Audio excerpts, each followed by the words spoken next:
Hi, I'm Adam and welcome to First Man Photography. Now, I don't know about you, but during the lockdown and all that time we spent at home, I think in a way I became somewhat institutionalized by that. So the thought of actually going anywhere seems more anxiety inducing than it did before, especially if I'm by myself. I'm all right with other people, but all this traveling we do for landscape photography does need a little bit of something to get you out the door into that adventure mode and doing new things. And at the moment, that just seems a little bit more challenging, not just for the lack of fitness, but on previous occasions when I've been out over the last few weeks, it's been to places I know very well.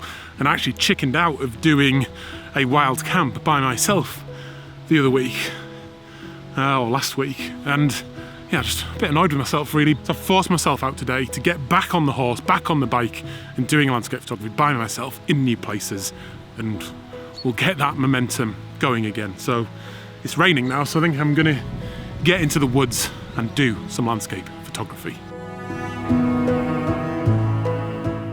Before we get into it today though, this video is sponsored by Squarespace. If you need a domain name, a website or an online store, make your next move with Squarespace.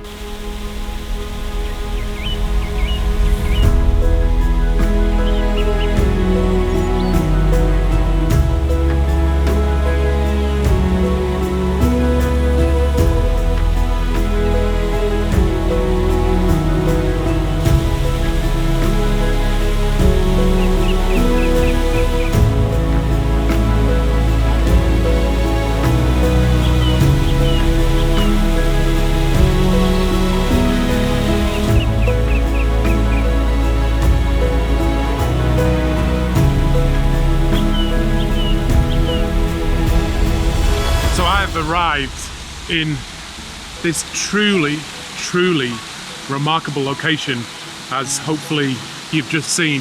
I had planned to come here just to get one image, one really good image that's going to really make this trip here worthwhile. But as I have climbed down the hill and then stumbled across it, I'm almost certain that my words, any words, are not going to do it justice, because it's just so fantastic. It feels like I've wandered into the middle of some kind of fantasy movie where there might be hobbits running around, that kind of thing. It's just so overwhelming almost, and a reward for getting out. Especially in these conditions, it's actually the perfect conditions. It's overcast, but it's still quite bright, so it's, as you can probably see behind me, it's lighting up those leaves really nicely, but then I've still got the mood in there. So in a location like this, it's fairly tricky to bring it all together, because when you're overwhelmed like I am now, you've got to sort of take a moment, breathe all that in, absorb the moment, but then start to think how we're going to bring that down into the frame with your camera. And the way I go about it, like I was talking about last week, is looking for interesting shapes and forms and light and all those kind of things. But if we take a step back from that, it's as well essentially thinking about story. Like, how can I portray the feeling I have now about this place to you through this visual art? Because you don't get the sound of the waterfall, you don't get the smell of the sort of late spring leaves and all that kind of thing. We've only got that one frame to do it. The starting point for that is the story, and by getting the right perspective. So I have so many options of where I could stand. I could get a bit closer. I could go back down the hill there. There's quite a nice log that would serve as interesting foreground. But I think I'm probably in my favourite position.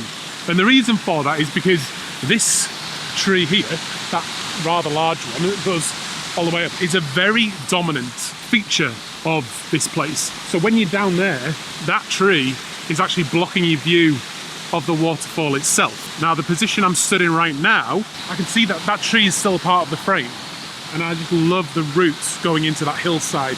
So I would definitely want that in my frame, because it's such an interesting part that's going to help give that mystical woodland feeling. But where I'm stood also is the way the actual branches of this tree are hanging over the whole sort of gorge. The place I'm stood, as you can see, is kind of the exact spot where I can see the whole of the waterfall, and it's actually really, really nicely framed by the branches of that tree. I think as the summer goes on, the branches may grow a bit more, but you're not going to be able to see the whole waterfall from any position unless you're directly underneath it. So I think I possibly hit a really nice time to visit here today. So with that in mind, that's what I want. I want to get the whole waterfall. I want the tree in there. Then I'm just thinking about my focal length. So how wide do I want to go? How much of this scene do I want to include in that frame to show you? There is this sort of wall, with the moss-covered wall that's got the lower part of the waterfall. There's some rocks, and then there's this smaller waterfall down at the bottom here. So I'm thinking about how much of all that do I want in it. Now, it is quite nice if you crop off this smaller waterfall at the bottom here. But then what I found when I was playing around with that composition is you lose a little bit of depth. And it's the scale and the depth and these layers of waterfalls that I think are working really well for me. So I'm including that first waterfall, the smaller one here. So it's gonna be that waterfall, the tree, nice and wide. I am at, what am I at, 20 millimeters. That tree on the right hand side of the frame, giving it a little bit of breathing space towards the edge of the frame so it doesn't feel claustrophobic. And then we're leading up into the waterfall. Now, because I'm at quite a wide angle of around 20 millimeters, I've got the camera fairly straight or level, because if I start to tilt up, that tree particularly would really start to lean into the image. A tilt shift lens with the shift function would be perfect to deal with this. You could do it as a sort of vertical panorama, which would be nice. But because I've got the wide angle, I can just shoot the camera fairly straight. So the tree's going to be straight, the waterfall's going to be straight. I can see the top of the waterfall and a tiny, tiny little bit of sky, and then that lovely bright green framing at the top. So there's a whole lot going on. Then we need to think about the technicals. So I love a long exposure. I just love it. So I'm going for a 3.2 second exposure time. I'm using f16 because this foreground is quite close and there's a couple of rocks there that I want to make sure I get in focus, and that's also then giving me that slightly extra exposure time. But I'm having to bring the ISO up to about 200 because I don't want a 8 second exposure time. I think that would be too long. I've then got a circular polarizer on, which is just taking some of the sheen off the pools in front of me, so I'm not getting that sort of bright reflection off the sky. It's just all about that mood and that feeling that I'm getting while stood here. I've then dropped in a ND gradient filter. Not something I do very often, but that's just bringing that exposure of the sky down a little bit to match it. And the sort of the waterfall towards the top is very bright where it's reflecting the light. So it's just bringing that down a touch as well. It's a gradiated one, so it's blending in nicely. Just gives that mood an overall boost as well. So I think with all that said, I am ready to shoot. I'm going to focus on the rock just in front of me down here. And then I'm on the 2 second timer. Just wait for that 3 seconds to go by, and then we'll take a look. I love that. I really love that. And just a fantastic moment. I've got this whole wood pretty much to myself, and it feels very special, very rewarding. And for me, that's what it's all about. I'll show you that image now.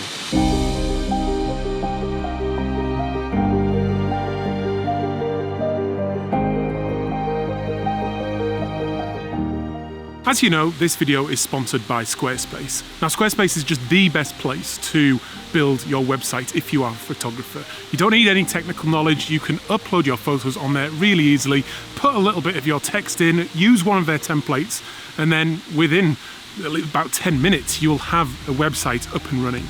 If you like what you've created, you can then upgrade it to an e-commerce website and start selling some of your prints or any other products or services that you might have to offer. I've used it for many years and it's literally never let me down. So go to squarespace.com to start your free trial today, and then if you like what you've created, use the offer code FIRSTMAN to get 10% off your first purchase.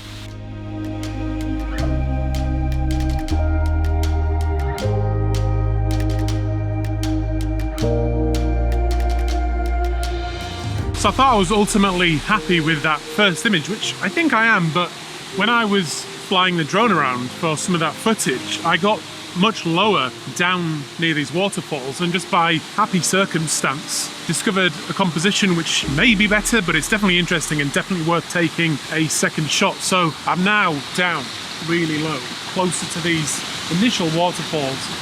I've moved the camera around a little bit to the left, and that's just now giving me a much more sort of classic landscape image, I guess, with a very prominent foreground, the midground of that bit of lake, the tree and that wall, and then the waterfall going off up to the top of the cliff. So it just has a nice curved feeling to the image. I am underexposing again because I want that nice ethereal feel, and that water's really nice and bright. I'm in exactly the same settings as before, in fact. F16, 3-second-ish exposure. Actually, I've gone down to ISO 100 as well because it's got a little bit brighter. So let's just get off live view, 2-second timer. But yeah, that's just beautiful, and I think now we need to print one of those to finish off. But I really hope you've enjoyed this video. Stick around to see that image and the print at the end. And yeah, just a fantastic day. It's really revived me, and as soon as I got here, those nerves and anxiety melted away, and I've just had a fantastic time. So I hope to see you out there soon. I'm Adam, this is First Man Photography, out.